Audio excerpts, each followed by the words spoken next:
You're listening to the Sensuality Project podcast, where the messiness of real life gets sexy, hosted by Stacey Herrera. This podcast is intended for mature audiences only.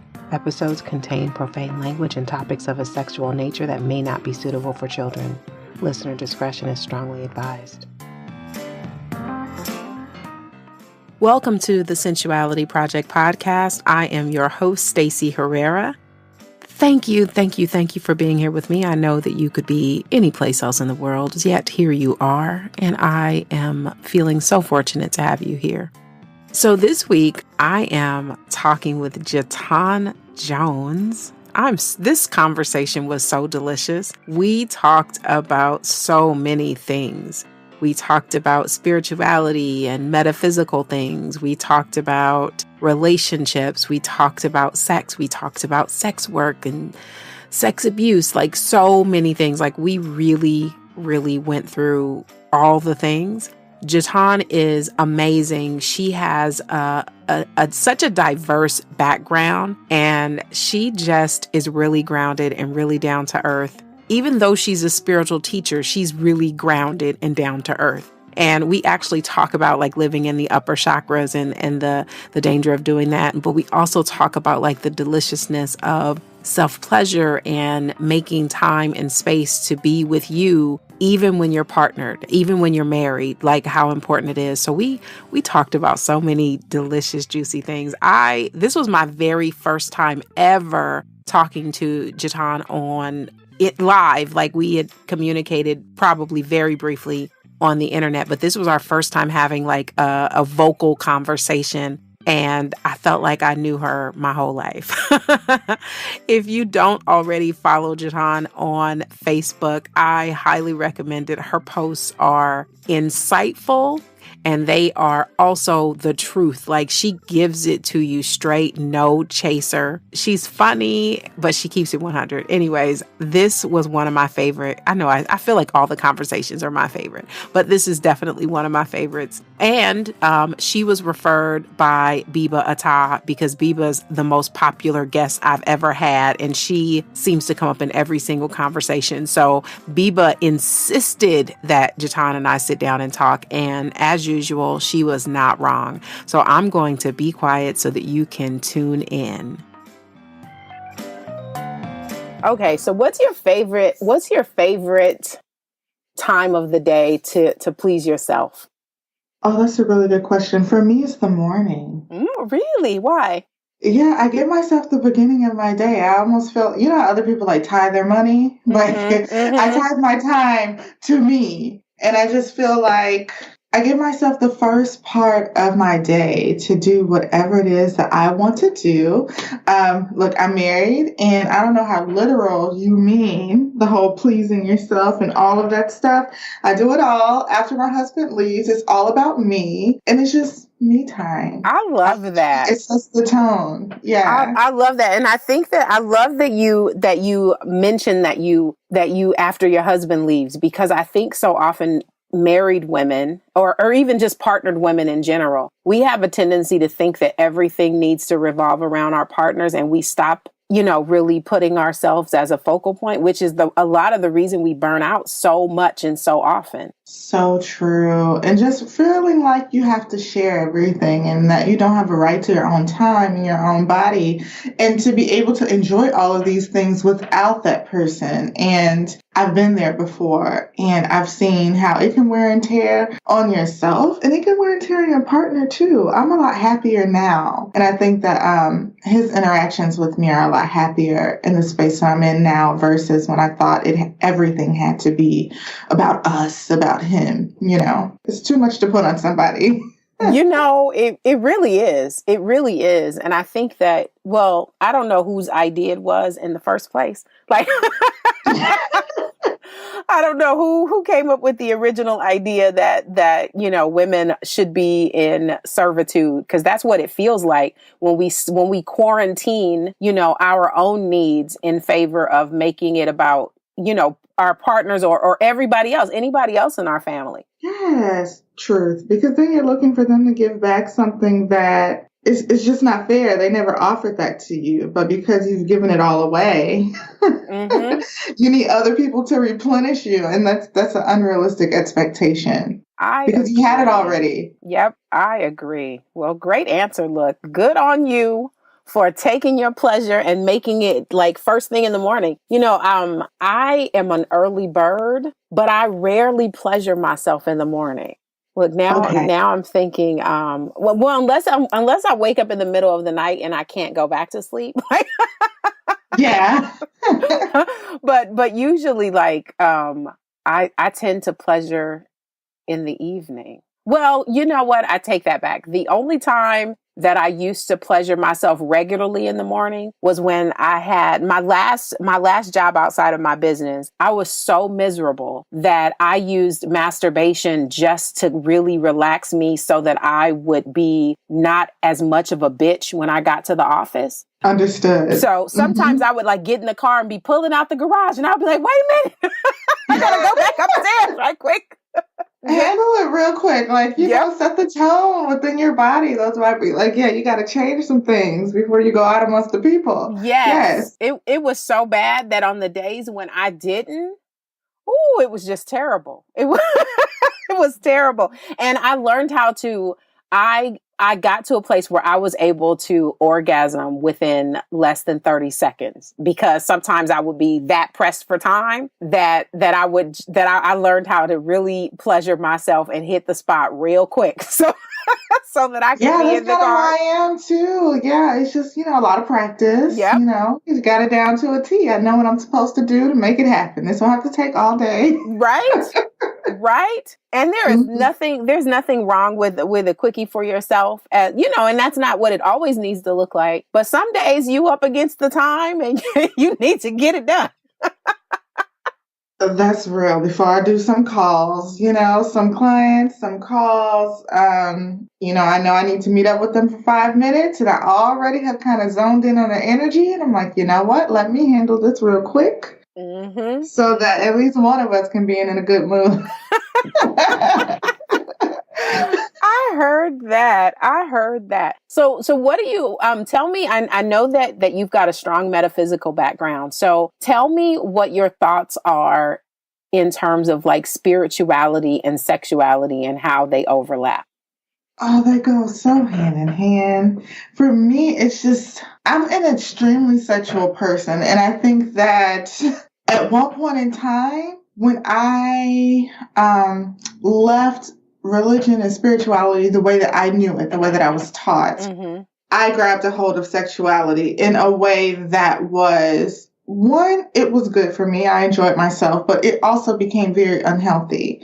And so on my road to health, I was taught by many people, I would say even therapists and things like that, that it was something to kind of put away on the shelf. And so for a while, I didn't have to, but I did put my sexuality on a shelf. I just became a whole nother person.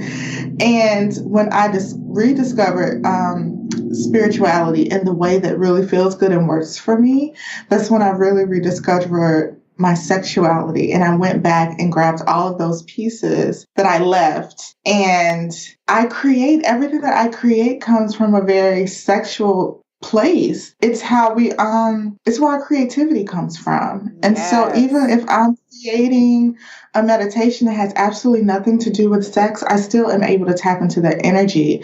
When I'm writing articles that have absolutely nothing to do with sex, I'm still able to tap into that energy. And I found that sometimes when I think I'm like horny, I'm really just feel the need to be creative. Yep. And Yep. so, that keeps me from being able to reframe it. But my spirituality taught me that. Mm-hmm. No one ever said, like, hey, have you ever thought, instead of having sex, of writing Mm-hmm. or, creating an audio or painting? No one ever said that to me. Mm-hmm. Spirituality taught me that. And so, yeah, they overlap in glorious ways. And, I'm metaphysical. I'm also very, I love magic. And Mm-hmm. so, sex magic is bae. I'm all about that. So, yeah. I am with you and here for it. Yes. And vice versa. I think that there are a lot of creatives that invest all of their energy into creating, whether it's writing or creating art or cooking or whatever they're making, and they forget about their sexuality. Yes, you need to get laid. I was just talking to Thank you. a client though, and I was just like, you haven't been laid in like a year and a half. And I was just like, that's why you're feeling burnt out and you're unable to create the way that you want to. We need to just stop and we need to talk about getting you laid. That's what we need to do. Yeah. And you can, because you can tell, like you can, and I'll just speak to people who identify as women, because that's our primary audience. But you can tell a well-fucked woman. Like, and it doesn't matter. It doesn't mean she has to have a partner to be well-fucked either. Truth. But you can, like, without talking to her, like, just, if you just sit and observe people at Starbucks, like, you like, she fucking, she ain't. It's so true. It's just the way that they embody their energy, the way that they exude their energy. You can absolutely tell. And that's why people go, oh, she needs to get laid. Because you can clearly tell when it's not happening. Yeah. And even if you have to do it to yourself, you can tell who's not even having that kind of experience with themselves, which I think is so sad. It really is. But it's so common. It's so common. I think, again, at women, people who identify as women, we often have a tendency to, that's the first thing we put on the shelf when we're feeling some kind of way about something in our relationship. If we are at odds, the first thing we do is seal the vault. If we're feeling overwhelmed in our work or in our housework, even if you feel like you don't have time to keep all the balls in the air, one of the first things we take off the menu is sex. And that makes everything worse. It doesn't make it better. It makes it so much worse when we're not engaging our sexual energy. There are times when we do need to, transmute it into something else. Lots of times, but for those times when that's not the case, we need to be fucking. Please, it really does a body good. Like, I'm able to think clearer. Like, my thoughts and just things, life just doesn't seem as bad. Like, I'm like, what was I tripping over again? Okay, now I can think, and now, things can flow. And so it's a must. Yes. It is an absolute must. Yes. Yes. Okay, so I'm going to ask you one question. I'm going to give you 3 descriptors. You tell me what you think it is. Okay, the first one is, I'm a 4-letter word. The second one is, I mean woman. And the last one is, I end in unt. What am I? Now you know.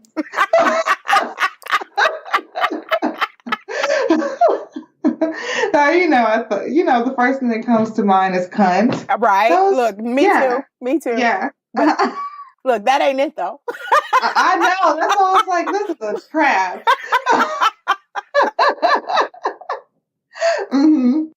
It's aunt. Definitely a trap. Okay, so now I want to talk a little bit about spiritual bypassing. So one of the things that I have witnessed time and time again, and this tends to also show up heavily in women who are not engaged in any sexual energy, whether intentionally, like in the form of sex with themselves or with others. But I often see like women that are deeply spiritual, that are not well fucked, whatever that looks like. They have a tendency to live in the upper chakras as if the roots and the sacral don't exist. Like almost like they're bypassing the physicality part. Do you see that a lot in your work? A whole lot. I find that I have to reconnect women with that part of themselves often. That's a huge part of my work. They don't come thinking that that's going to be the thing, but they're so busy trying to be spiritual. Yep. And I'm like, you can't focus I there's just certain things and certain work that I'm really unable to do with them until they start engaging with themselves sexually. Mm-hmm. And you can't tell me what you want to do as a business owner or how you want to show up in the world and heal certain parts of yourself, and you don't even know how to make yourself come. Like, this is a big problem. Like, some of them really don't even know how to do this. And I'm like, this is why you don't know what you want. You don't even know what your body wants. Right. How are you going to tap into other parts of yourself? Mm-hmm. So yeah, they would like to kind of take the fast track and, take the spiritual, like, virginal route. I'm like, that's just no, sis. That's not going to work. You can't, you're not grounded in any kind of way. You feel ashamed because sometimes it's very much attached to shame because of many of the things that we as women have gone through sexually. I shared that. I'm a survivor of molestation and rape, so I know all about wanting to disconnect from that part of yourself. And it's just so much power there, and you cannot bypass that part. It's something that we have to go back to and deal with. And, I hear it all the time. People go, oh, you don't want to operate from the lower chakras. You primarily want to operate from the upper chakras. And I think that is such bullshit. Yes. The lower chakras, first of all, the sacral is so much fun. So, like, fuck whoever tells me to, like, ignore it. And I think that your willpower and your safety it's paramount. We need these. And people just, it's foolishness. It's just absolute foolishness. Yes.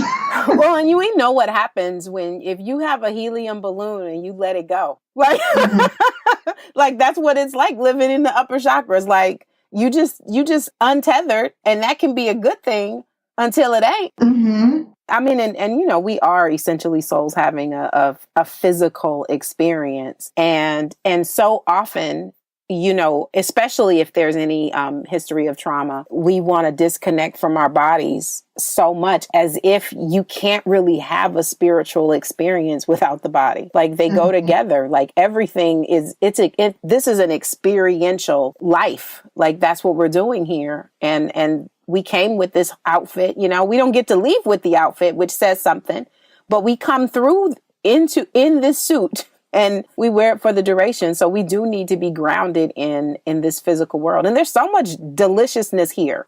Yes. And that's what we came here for. And I'm just like, when you are living a 100% spiritual experience, you're dead. Right. Right. And we came here to live a very human experience. Yes. And so many of us are trying to ignore it. And it's like, that's what you came here for. You came here to embody things, to enjoy this flesh that and to enjoy all of the sensual things that are here: food, sex, music, feeling, touch. And so many just want to deny themselves of that as if it's something shameful, and it's not. It's beautiful. It really is. I'm grateful to have decided to incarnate in this lifetime. I feel like I've done it several times, and but I really enjoy living. But I only want about 35 more years, though. Understood. Like I'm 40. I'm going to be 45 this year, and I got about 35 left. Like, that's what I've decided, that 80 is enough time. I don't want to get much older than that. So, like, all that lives forever shit, fuck that. I am curious about where I came from, because I don't remember it, obviously, but I know that I was someplace else. And I'm curious about what's next after this. So I don't need to be 100. Yeah, that's kind of how I feel too. I feel like at that age, I'm going to be tired of people completely. Right. And, that's how you kind of, you see, when I look at my great grandmother when she was living, and you could just tell she was just tired of people. That's why she had no filter anymore. She would just say whatever was on her mind. And she would tell people, like, I'm tired of folks. Mm-hmm. She was just annoyed and irritated. She was just ready. Okay. Okay. And that's enough years. 80 is enough. 75 would be optimal. But if I have to become an octogenarian, I want to stop at the first one. Yeah. And I'm also really like, the process of dying is fascinating to me.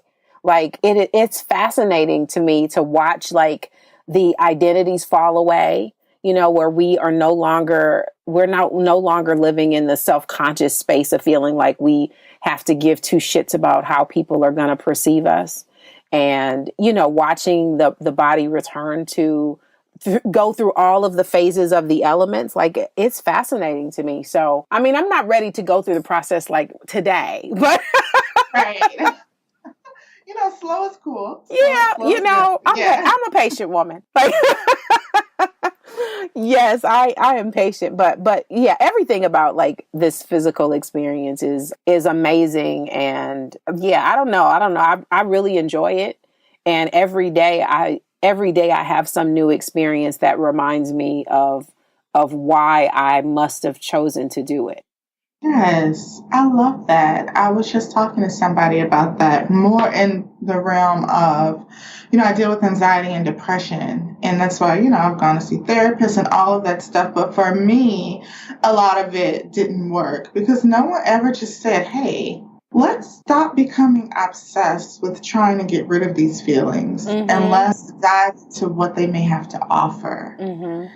And living in this experience and feeling the way that I do inside of my body, now what used to be depressive episodes, extremely depressive episodes, I have it's labeled as chronic depression, are now some of my most beautiful moments because I go within. I'm like super observant. Everything is a lot more beautiful. Everything feels a lot deeper. I'm able to read and think and process and just kind of go within. And yeah, I just appreciate it a lot more. Yeah, it's interesting. We're so conditioned to resist darkness as if the most beautiful things and the most beautiful experience don't come from that space. I mean, just to incarnate in this lifetime, we spent, damn near a year in complete and total darkness.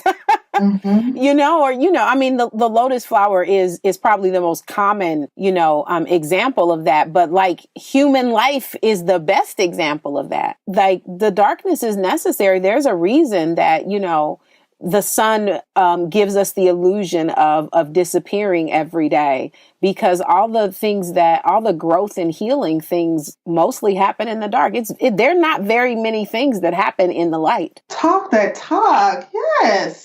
Yeah. And the magic happens with trees. It's the roots. Yep. And it's just all of like you said, all these things are created in darkness. And our ideas, when we talk about inventors and people who are labeled as geniuses and artists, they go dark. You cannot speak to them. They shut themselves off. They create, and what most of the world, if we let them, would label these people as depressed. They would label these people as, having a problem or issue. And if that actually happened, we would never get the opportunity to see all of the beauty and to experience it. And I think that so many people are still being stifled because of it. Spending so much time feeling bad about wanting to disconnect and just read, or wanting to disconnect and just write, that they don't actually get the opportunity to do it. And that can already lead to a whole bunch of other complications, because when you're being called to grow or to pop out of the seed so that you can start to manifest and rise above the surface, when you don't do that, you die. Yep. And it's necessary. We need these moments. We really do. I am an introvert, but I masquerade as an extrovert when I'm not in the closet. My office is in the closet, so I spend a whole lot of time in the closet. And I've always been bookish, so I have always relished my time. People never believe when I say, I'm like, I'm really not an extrovert. I've just never met a stranger, and I'm not shy, but I don't collect people. Like, I don't collect people. Like, if it weren't, sometimes like I've gone like long stretches where my daughter will be like, Mom, you haven't been outside in 8 days, right? And I'm like, really? Like, really? Because because I do, and I enjoy pulling away. And that's one of the things that I really struggle with, like living in this day and time where everybody's always plugged into something all the time. I don't do very well. Like, so social media is not my friend because I really don't like hanging out there. Like it feels intrusive sometimes. So yeah, I definitely relate. I need to kind of be in solitude a lot. And I really enjoy the space between my ears. I really enjoy being there, that I have to sometimes remind myself that I do need people. But it would be very easy for me to to be a recluse. The same. Like, my husband's just like, oh my God, because, I have a dog and I've had him since I was 23. And he's just like, you would really be okay if it was just you and Oliver. And I was like, look, as long as there's Amazon, I'm good. Right? I have everything, food, everything like delivered to my door. I'm good. And I'm very much the same way, and I work from home. And so I'll leave, I walk him twice a day and that's it. And I can just not go anywhere and everything gets delivered and I'm fine. Right? Yeah. I'm with you. I'm with you. So tell me what you think about sex and money, and how we do sex is often how we do money. Generous people usually are generous sexually, and stingy people are usually underfucked or not. And even if they are fucking, they usually are selfish fuckers. Like, what do you think about the correlation between sex and money? I can totally see that. When you said that, and I think about like my ex-partners, mm-hmm. and, look, coming from someone who has done sex work, there is a 100% correlation between that, okay? Like, it's real. So I'm just going to tell you, people who try to like, barter or haggle on price. Mm-hmm. They want it to be all about them. They're very quick. But men, who are just like, it's all about you, God. It's like, I got paid so much more being a dominatrix, mm-hmm. with it and they just lavish you with things and they just want to do things to make you happy. And I see that was very much, it's correlated for sure. For sure. It's a thing. Well, I'm glad you brought up sex work, which I think is a very honorable profession. I've never done it formally, but I have required partners to pay. I'm here for it. Yes. Still.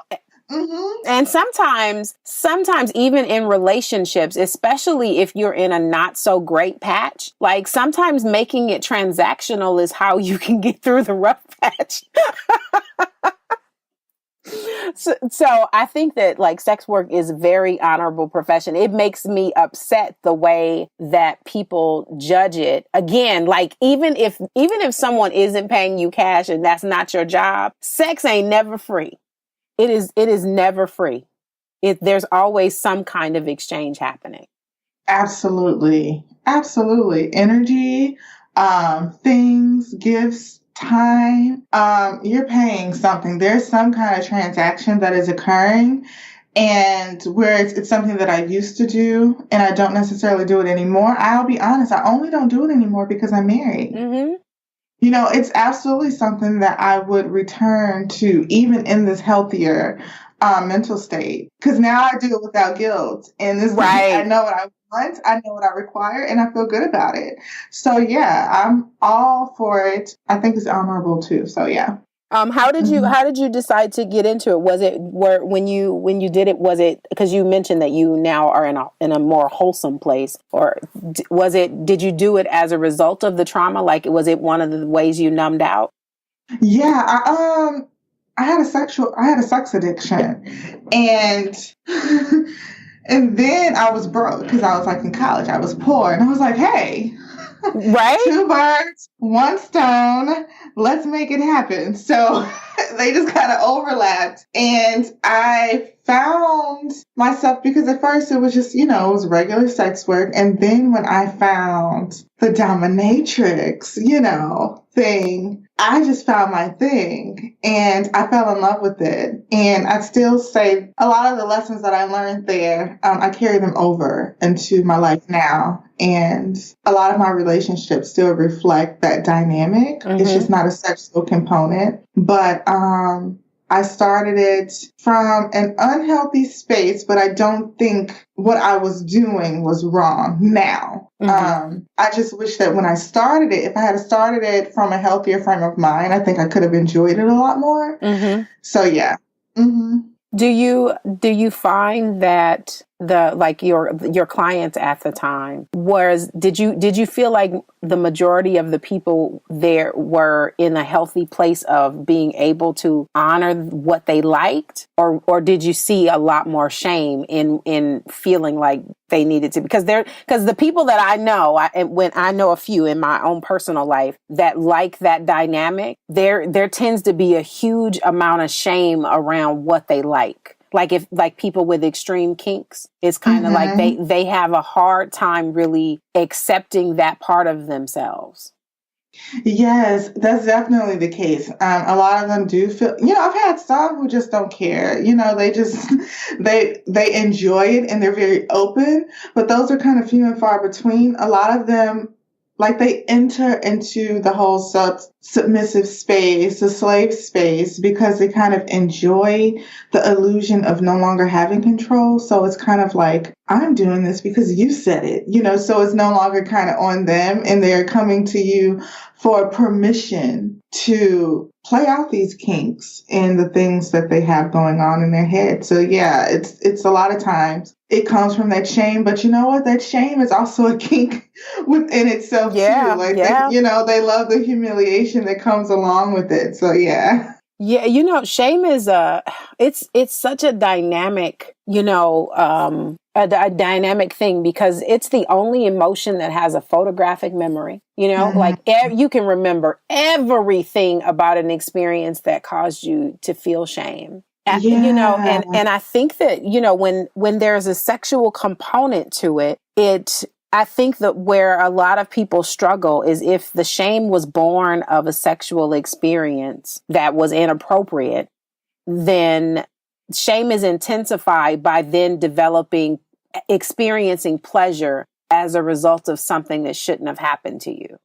Yes. Yes. And that creates such a huge trigger within the brain chemistry, and being able to relive those things and teeter in between the two, wanting to admit that you didn't. What happened was wrong. This is coming from somebody, who has been, like I said, molestation, rape, that kind of thing. And sometimes the wires get crossed and things get triggered that you're not necessarily comfortable with, or that you don't really want to articulate, because people who don't understand take it a whole nother way. And so you just don't want to talk about it. Just like how I know quite a few women and men who have rape fantasies. They have these fantasies and they've experienced rape before, but I still get it though. As a rape victim, I get it. It's something about you deciding to reframe this experience as something consensual to,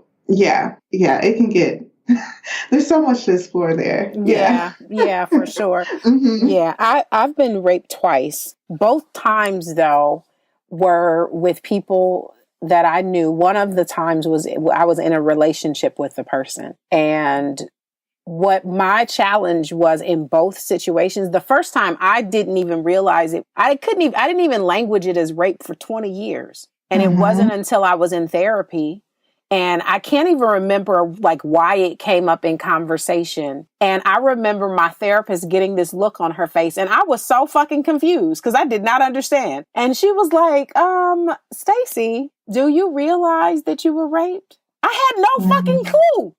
And I was like, oh, like it was like such an epiphany for me. And so, the second time was probably almost 20 years to the date, and the challenge I had the second time was that I was in a relationship of course, he was really not in the space of recognizing that he was overriding my no. And I immediately went into caretaking mode. Like when he became visibly shaken, once it was over and I reacted, he then went immediately into shame. And then I abandoned myself to caretake his feelings. Mm. And so healing from that has been so challenging because I see the pattern of me caretaking others when, because in my mind, like I have this, I'm not a victim thing happening. I think that that's the part of me that feels like if I allow myself to feel the feelings, then that's a weakness. And so instead, I will abandon myself to caretake somebody else. So that's been like a huge, like that's probably been the hardest part of the recovery for me. What was the most challenging part for you? For me, it was the admission that I hadn't done anything wrong, but still taking responsibility for my actions or lack of action. And realizing that both can hold the same space. Because at first I used to teeter between one or the other. Either, yes, I'm a victim, or yes, I have power. Yes. And you're kind of taught that if you can only do one or the other. Which is not true. It's absolutely not true. And me being able to, one, acknowledgement, similar to you, that I had been raped. While I was doing sex work and stuff, I had no idea that I had been raped. I had no idea that I had been molested for 1.5 years by my best friend's brother. And I had no idea that I had been raped because it was a dating situation. I saw it as I held shame because in the molestation, I never really said no. I never said yes either. Mm-hmm, mm-hmm. But I never said no. And I wasn't even old enough to give a yes. Yeah. Even if I had said yes. And so for a long time, I held a lot of shame around that. Because, I grew up around the R. Kelly era and I'm from Chicago. Right. So I grew up around these girls are fast. They want it. They're this, they're that. And I would hear that all the time. And so, for me, that's how I thought about myself. Well, I didn't say no. So I obviously wanted it. I must be one of those girls that they're talking about. And so I internalized all of that. And so,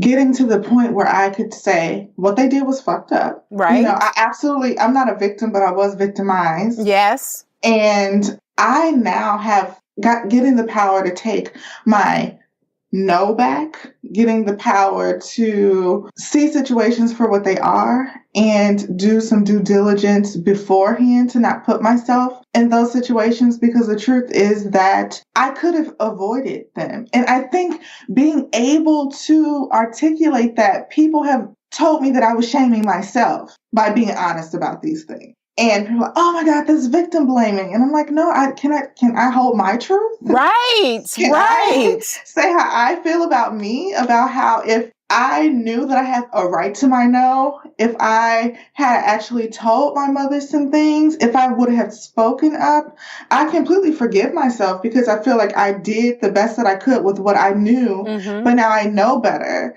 And so, yeah, and being able to hold all those things when people are telling you that you can only choose one. Yeah, yeah. Mm-hmm. I think especially if someone has never been traumatized, sexually or otherwise, most people have no concept on how to react, what to say, what not to say. Like they really just don't know. Most of the people that in my personal life that I shared it with, no one would even say anything. Like to say like I've been raped and have no one respond because they just don't know what the fuck to say. Mm-hmm. Like they just are like, oh, and then the subject changes. So, even in that, like people just don't really know, what to say or how to respond. But I think when it comes to like And now, of course, now that we are in the space of Me Too, and so there are conversations that are being had, but it's, having a conversation on social media, but we need to be having these conversations in our personal lives. Yes, like we do. it's kind of like when I hear people say, like, I don't talk about politics and I don't talk about religion. Every time I hear somebody say that, I want to say that you're a dumbass, because because if you're not willing to talk about those things because they make you uncomfortable, then we are never going to be able to evolve to a space of real acceptance of one another and our differences. We can't keep avoiding the subject. And that includes like sexual assault is one of those things. But we can't even talk about sexual assault if we're not willing to normalize sexuality. Yes. We cannot, because a lot of the reason that there's so much sexual assault and so much molestation and so much shame around sexuality is that we all are walking around like we're not fucking, like it's dumb. You know what I'm saying? It's stupid. Yes, I do. It's like we all like life is sexually transmitted. That's how I don't know very many in vitro babies. Even now that in vitro has been around all these years, I probably can count the kids that I know that came that way on one hand. The majority of us are still coming the old fashioned way. And we have to stop acting like sex is something we should be hushed about. We have to stop sexualizing nudity. We have to because I'm a nudist at heart. Me I just too. want my clothes. I would appreciate this. Well, think about it. If nudity were normal, then guess what? Men would not necessarily feel like they have to act on their arousal immediately. Truth. You know what I'm saying? Like if little girls were able to see their daddy's dicks because daddy was naked sometimes, it would just be like, oh, boys have different parts. It wouldn't be like, oh my God, because nudity is not innately sexual. No, it's not. We don't come with clothes on.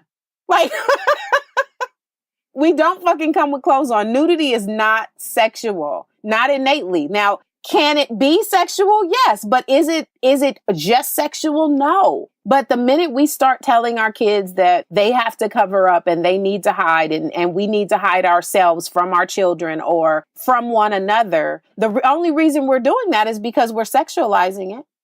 Thank you. Yeah. When I was just saying this thing that was really upsetting me, when they talk about, mothers or fathers or whatever, like telling their kids to cover up because company is over and all their daughter has on is like shorts. Right. It's just like, this is crazy. Put on some pants because so-and-so is coming over. And it's like, she's not exposed. Who are you inviting over? They're sexualizing children. And like, what is the problem? And we're taught these things as we're growing up to just really be ashamed. Shit, I grew up Christian. So, I was... Me too. The first thing you taught was the Adam and Eve story, about how they needed to cover their nakedness because it was a shameful thing. And it's just, we're ingraining this in our kids. Based on the story, who were they covering it from? They were married. Right. So I'm like, what's the fucking issue? Yeah, it's ridiculous. It's so ridiculous. But that's the conversation though, that's not being had while we're talking about like sexual assault. We're not talking about normalizing nudity. We are not talking about like not making sex taboo. And we're also not talking about touch deprivation in men or the fact that attractive people get passes and are treated differently. And that a lot of the people who are being accused of sexual assault, most of them are funny looking. Yep. Like, cause guess what? They not really getting offered pussy up in the same kind of way. That's real. And again, even when it comes to like the things that people think are shameful, like the kinks and the things that they enjoy, if we were able to normalize sex, there is not a kink out there that there's not somebody who's willing to do it with you. Thank you. Not a normalizing single one. Women being in positions of power. Yep. Normalizing, deprivation of senses and learning how to do it right so that there aren't people out here hurting each other. Right. You just can't ask any man to choke you because he don't know how to do it. Right. Why? Because it's this shameful thing that no one's really talking about. The things that are really pleasurable and normalizing men in positions. Every man doesn't want to be dominant. And the men that a lot of times come to me that were submissive, they were dominant men in their regular life. And to me, it wasn't even a counteract what they were doing outside. It was because in their heart of hearts, that wasn't who they were in the first place. Right. And so it felt good to be able to take off that mask for a moment. Yes, and just being authenticity, even if it's just for a couple of hours. Yes, and I wish that more Black men were able to do it because the majority of my clientele are white. But I used to get so many inquiries from Black men, but they were unable to do it really because they were afraid. They were scared. Well, and I think that, of course, the audience is mixed. So some non-Black people may not recognize how the Black man's masculinity is a whole different level of fragility than other cultures. Yeah. You will talk to them and they want to talk about it, but when you actually talk about doing it, they're like, no. Yep. I can't let you do that to me. I can't. It's just like, but I know it's what you want. And it's just, it's this, you're depriving yourself of joy, of happiness, of being who you really want to be and who you are at your core. Yeah. Which is why you're so hyper masculine, because you're pretending, because it's not you. Yep. And when those energies are out of balance, when you're hiding, and if you happen to identify as male and you're hiding in your masculinity, a lot of times that's why it comes out as aggression. Yes. That's why there's so many, and I'll speak to Black men because that's what we're talking about. But, that's why it comes out as aggression, is because their masculine energy is so out of balance simply because they're afraid that they would not be accepted or respected if they allowed themselves to soften. Yeah, it's so unfortunate. It's so unfortunate. Yeah. I mean, because you see them suffering so greatly. You do. That's why, high levels of aggression, higher levels of, they're getting higher, suicide. Yep. And it's just, and all out sometimes jealousy of the feminine because they want to embody some of that, but there's so much shame wrapped around it. And there's nothing shameful about being, about having feminine qualities. There's nothing shameful about having masculine qualities. No, there's not. I say take as much as you need and as much as you are supposed to embody, and that looks different for everybody. Absolutely. Well, and I think too, a lot of times we are not able to be in acceptance of someone else's stuff because we're not in acceptance of our own. I used to have this thing, I used to say, I love masculine men, and because there was a story that I made up that I could never be with a man who either had balanced energy or who I could see could embrace his feminine energy, just because I did not I grew up around Black men. So my perception of what masculinity was based on the experience of watching so many Black men with fragile masculinity because they were afraid of softening. So that's what I thought it looked like to be a man. And so it took for me to be this age, practically, the 40s are amazing. But awesome. It took for me to get to my 40s because I've never loved myself more than I love myself now. And as a result of that, what I'm attracted to is very different than it used to be. Because now I can be in acceptance of however someone shows up, as long as as long as as long as their energy is resonant with mine, however they're embodied. You know what I mean? Oh, that is so, yes. I hear women say this often, and I've had to break myself of this, and I break some of my clients of this. Oh, what kind of man do you want? Oh, I want a man who's not going to give me everything that I want. I want a man who knows how to tell me no. I want a man who can put me in my place. That's what I like. And it's just... what is up with this rejection of the feminine, this Right. rejection of receiving, this Yep. rejection of enjoying and feeling like you need to be put in your place? And for me, femininity is more about embodying both, at Yep. least for like, you know, the divine feminine. And now when you ask me like, what do you want? Oh, I like a man who wants to give me what I want.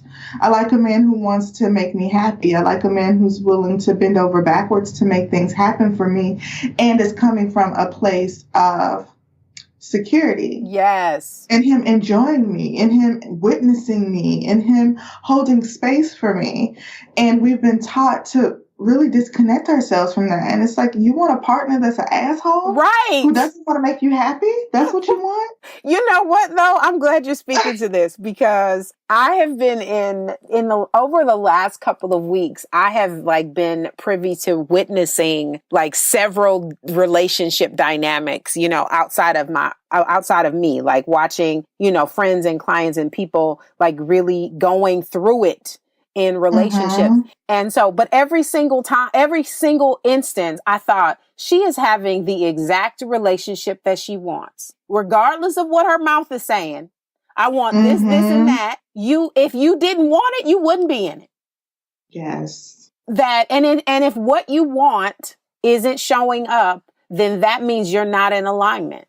And it also means that you keep saying yes to what you don't want. Like, you know, like, first of all, every relationship, like, you're being met where you fucking are. So if you're saying that you want a man or a woman who's going to be blah, blah, blah to you, and you putting up with dum-dum who ain't doing none of that shit, you being met. You don't even believe what you say. You're not even believing what you say you want. And let's not talk about the people who love to say they like to project, you know, the ones who like to give you a laundry list of why they good. I'm a good woman because I do blah, blah, blah, blah, blah. It's like, well, you know what? You know how I know you don't believe that shit? Because if you believed it, you wouldn't be listening the things off to me.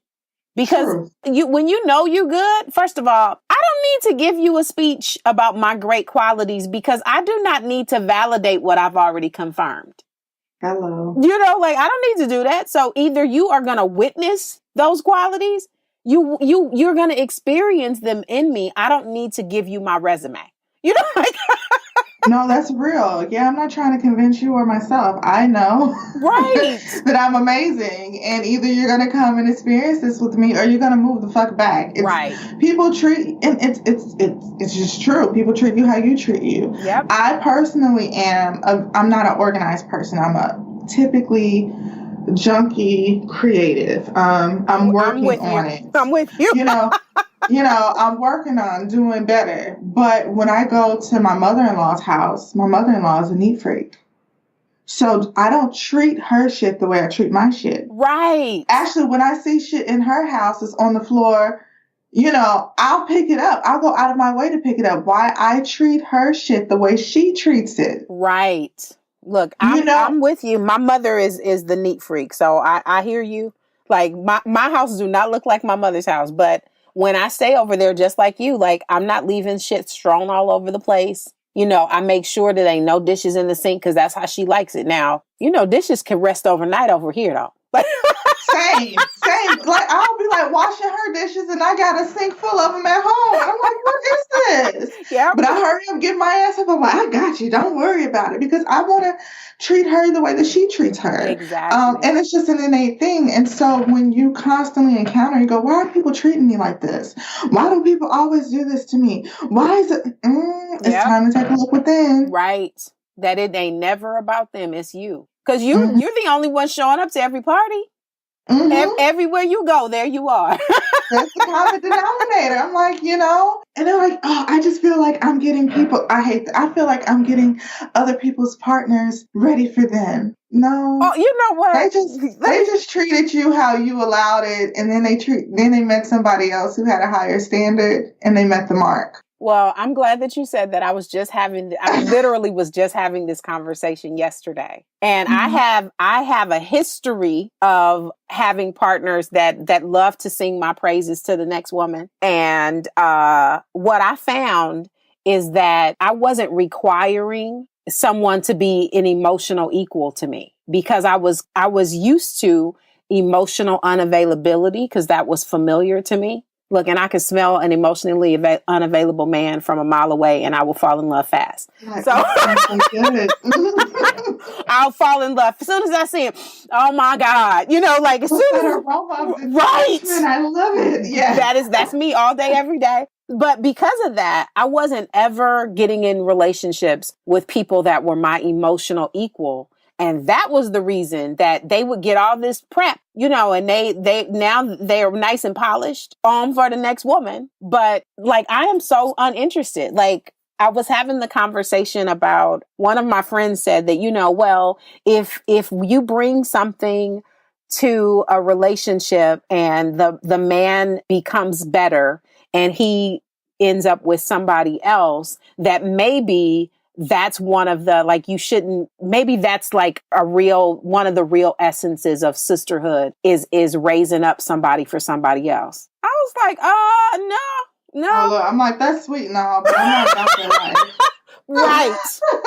Sorry, I'm not going to do what your mama wouldn't do. I'm not doing it. No. I hear you. I was like, yeah, no. The only way that I would be able to feel like that is if at the end of the relationship, if we parted ways because we had exhausted the possibilities together and it was amicable, then I might be able to feel like that. But if we part ways and I'm feeling some kind of way because I didn't get no needs met, fuck that. Like, mm-hmm.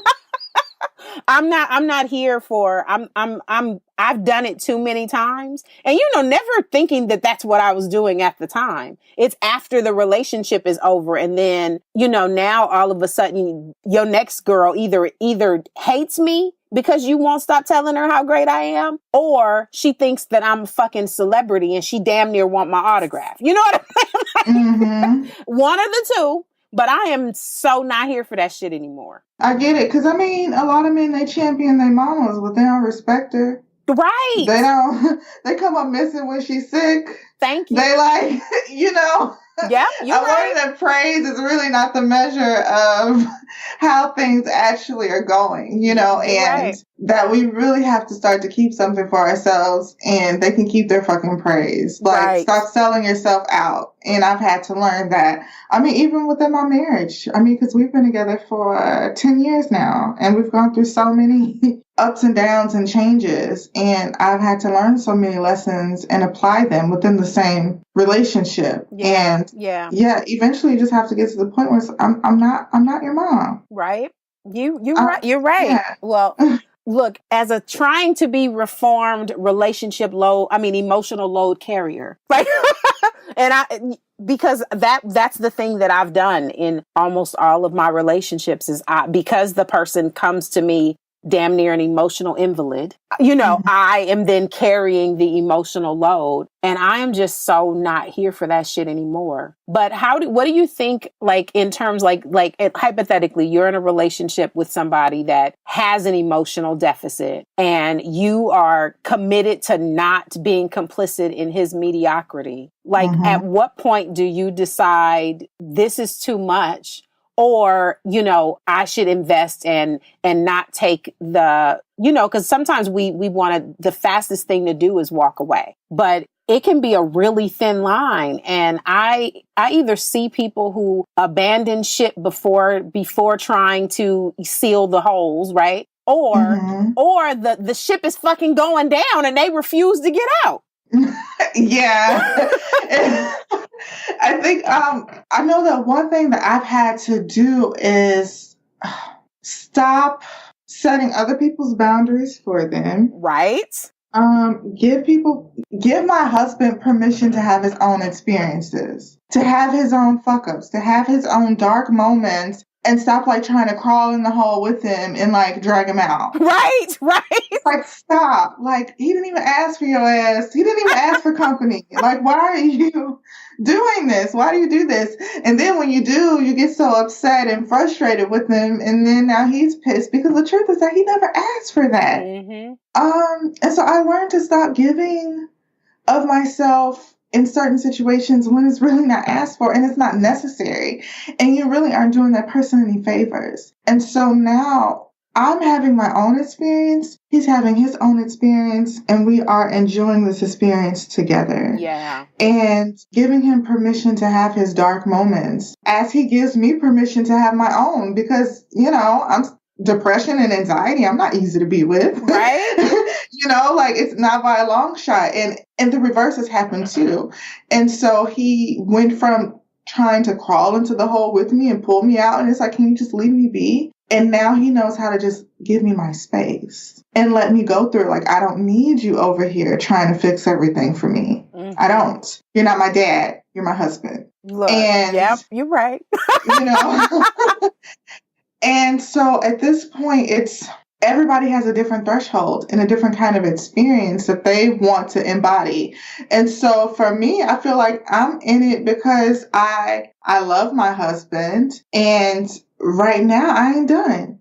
Mm-hmm, mm-hmm. And it's like, I ain't done yet. And that's why I tell other people, I'm like, you say you're done, but it's a lie because you're still there. Right. And at least acknowledge that, look, I'm not fucking done. So how about instead I create a space for myself? And okay, what do I need to do for me in order to be in this space? Mm-hmm. And when you're able to do that, one of two things are going to happen. Either the person is really going to respect it, they're going to get with the program, or they're going to exit stage left. Yep. Because once you work on your shit, either the person can't. Sometimes the person either they'll rise up or they have to leave your environment, because there's only two choices. Exactly. And I think when we take the focus off of the other person, of trying to get them to change, of trying to make a decision of, I'm going to leave them, but it's not what you want to do. Stop, because it has absolutely nothing to do with them and everything to do with what you're accepting and the kind of experience that you're allowing yourself to live. What do you want for yourself? Start doing those things, and then the other person gets to make those decisions for themselves too. Yes. You can't do both at the same time. Yes. And I really try my best to remind my partners that they are always in choice. You don't have to do shit. You don't have to do shit. Now, I'm going to ask some things of you, but you always get to decide. You are in fucking choice. Because so often, people act like there is no option. No, there is always an option. There is always an option.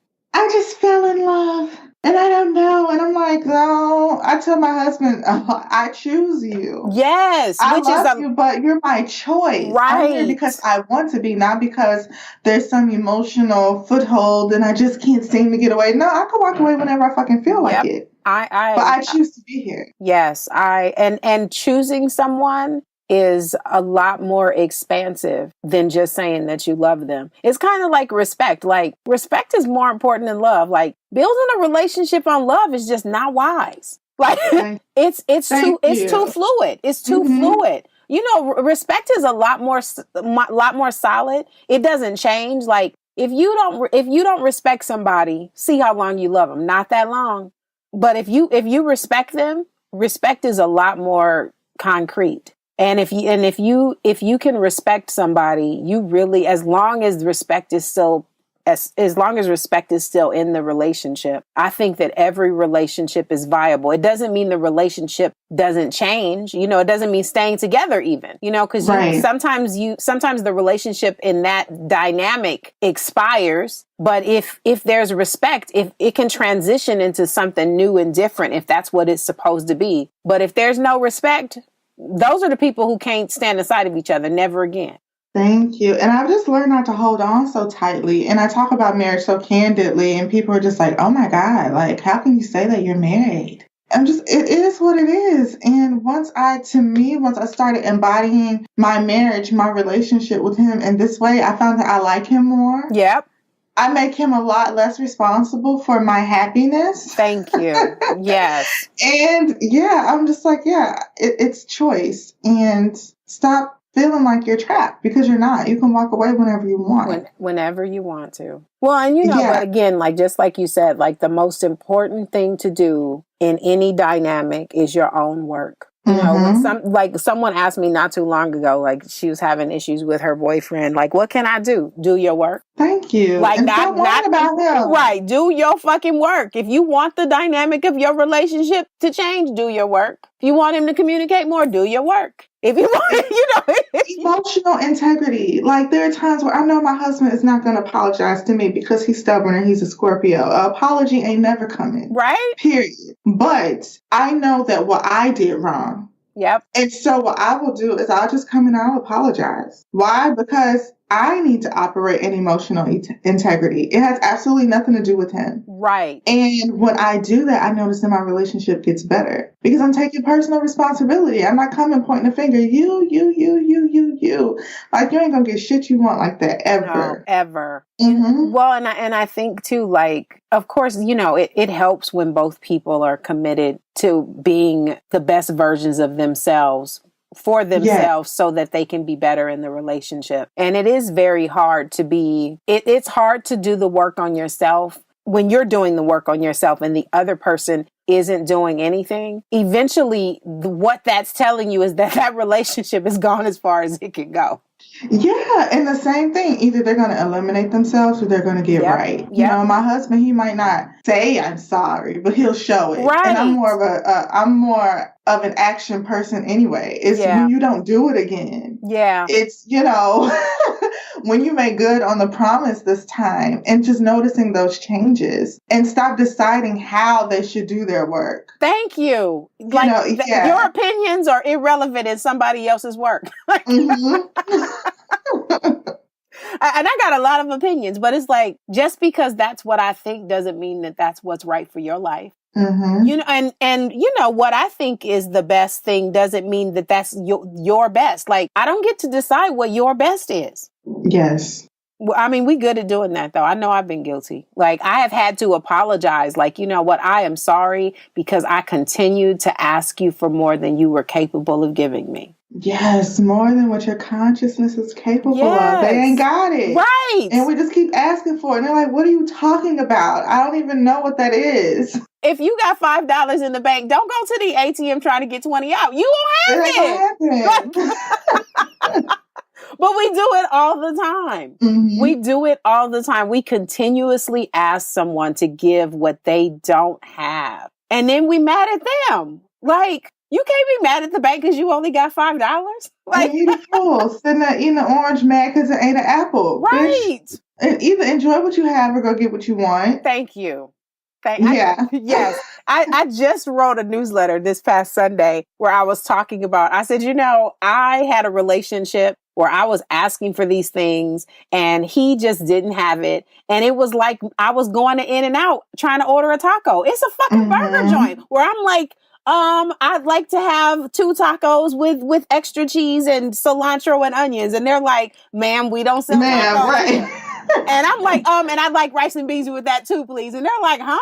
Like, you can stand there and argue, and then we'll argue, and just try to get the person to be with. And I'm like, but he ain't that. Right. But why can't he? Like, sis, please, just stop. Let me tell you. But when you're operating from the space of not enoughness rather than the space of wholeness, then it is very difficult to accept that somebody else is giving you all that they have. I'm telling you, I just had this conversation with a girlfriend a few days ago. Like, she kept saying, like, why won't he, if we've had all this time together, why won't he do X, Y, Z? And I do this, and that for him. How come he doesn't see? And I was like, because he is not here for what you're asking him for. Like, thank you. If you've been in it for 7 years and this brother won't show the fuck up, who needs to move on, him or you? Yeah. Like, he ain't here for it.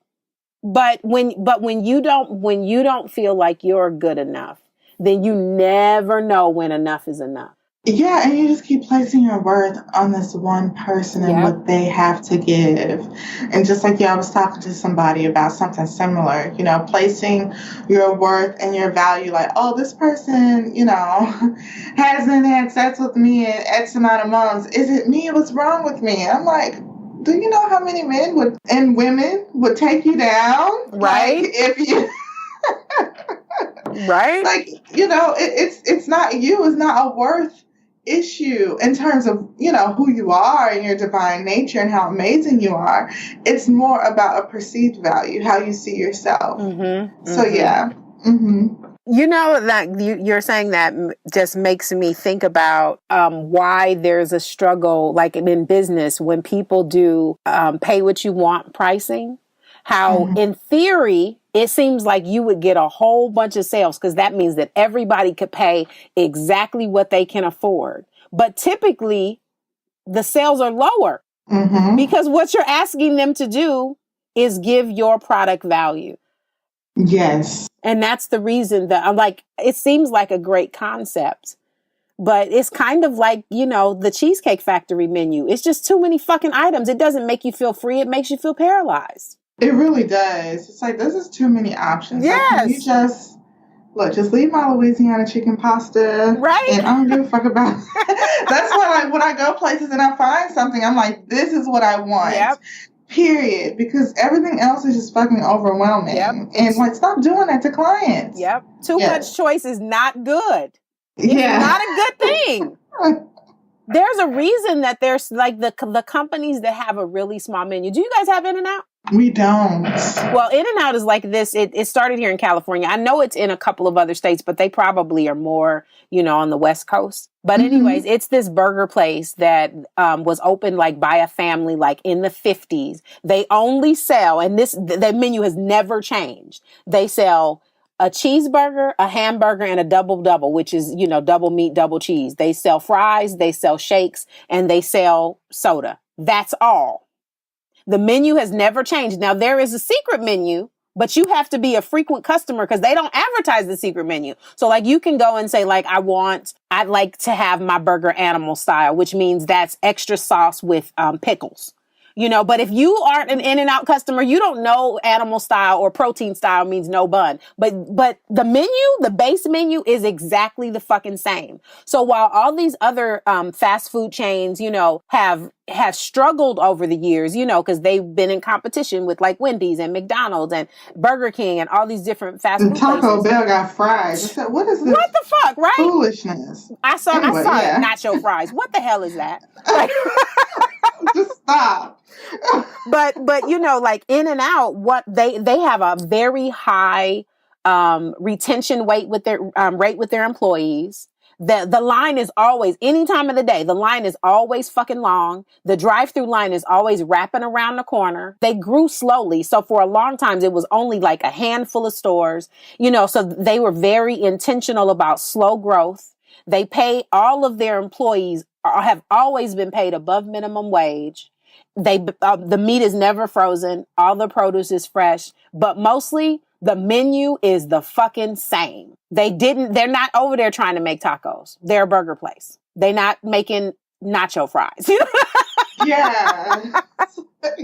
But like with business and in our relationships, it's the same thing. Like we try to do too fucking much. You don't need to do too much. You need to focus on your real core strengths. And it doesn't mean that you can't learn new things. But typically the things that we learn that are new are usually just an evolution of something we already know. Yes. It's not nothing new. Like the things that we are curious about usually stay in the same realm of things. So even like with you, metaphysical, that science and metaphysics are not really two different things. We just keep trying to act like they're different and they're not. Exactly. I read so many science books and all about how, science and spirituality intersect. Right. You want to understand spirituality better? Get into science. I agree. I really believe that when in math, eventually you get to the mathematics that you have to start solving for X. And eventually X becomes part of the answer. And I think that the X in science is spirituality. And I think that the missing piece in spirituality is science. They go together very, very well. Yes, they do. Mm-hmm. I mean, it's like we basically are speaking the same language using different words, but it's not that, Japanese is not better than English. It's just different. Yep. Yeah. Look, I could talk to you all day. I know. I know. I was thinking the same thing. I was like, yes, this I could talk to her, yeah, literally all day. Well, Like, Biba called it. Biba is probably my most mentioned guest. Like it's rare for me to have an episode where her name don't come up. Like, I love me some Biba, like me on so many too. different levels for so many reasons, because you can just talk to her about anything. And I can Anything. always appreciate somebody I can like talk about spirituality with, and then just get ratchet with. So like I Yes. appreciate it. Yes, like I love her. Look, shout out to Biba, who she texted me earlier and was telling me about another thing she manifested. And I was like, of course, goddess, bring everything into fruition. Like, I know that woman is phenomenal. A she, manifesting attraction just machine. right? Like, if all Hmm. she got to be careful what she thinks she won't, because she She gonna might, get it. right, immediately. Like, she can't even think the thought if she ain't ready, because the shit is showing up. Hmm. It's not a matter of if, it's always when, and it's usually pretty fast. Yeah. Yeah, she's the bomb.com. I adore her. Well, I'm so glad she was like, you have to talk to her. And I trust her judgment, and she was right. Like, you're amazing. Oh, so are you. This has been so much fun. You know, you never know what to expect. And so this has been just a lot of fun and very enlightening. And just thank you for giving me the opportunity to speak to you. And I know that this won't be the last time. No, You know, it yeah. definitely will Now I'm going to be not. bothering you. So Look, that's expect okay. to hear more from me. Bother me all day. Like, you talk about all of the things I love the best. So I'm going to ask you one more question before we go. What is your favorite way to be cared for post sex? What's your favorite aftercare? Like, how do you like to be taken care of when it's all said and done? Oh, that's a really good question. This sounds so bad, but for me, leave me alone. Look, there's no wrong way, just your way. It's just like, let me, because after sex, I go into like a meditative space. And so if we could not have like a million conversations, if you could not ask me how it was for me, if you could not ask for, validation after we're finished, if you could just be quiet and give me space, that would be amazing. For me, that's caring for me. Look, Thank you. Yeah. thank you for saying that, because I know that there is some woman listening who prefers that also, and has not asked for it just because she's been too busy caretaking the other person's experience. Yeah, my husband used to laugh and joke. He's like, "Oh, so you just treat me like street booty? Like you don't want me like cuddle? Like you don't want?" No, it's like actually, if you could even leave the room and let me meditate, that would be amazing. And now he does, and he'll return maybe like 20 minutes later, and then I'm more in a space where I can talk. And yeah, I love hmm it. I love it. That's great. I am not mad. I am not mad. Well, thank you so much. This was amazing. Like, I love the work that you're doing.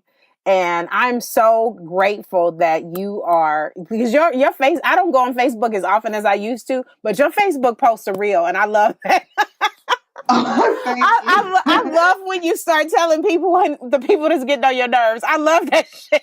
Look, they do get on my nerves, and I'm like, you know what? I used to hold everything in, and I'll be like, no, the people earned it. I'm giving it to them. So Yes. you Look. manifested this experience, so I'm gonna help you out. Right? Look, I just Yeah. we want everybody to have exactly what they want, and sometimes that's an ass whooping. Like, Hello. Thank you. Who am I to deny you? The Sensuality Project is produced, edited, and hosted by me. Music by bensound.com. The Sensuality Project podcast is a production of stacyherrera.com.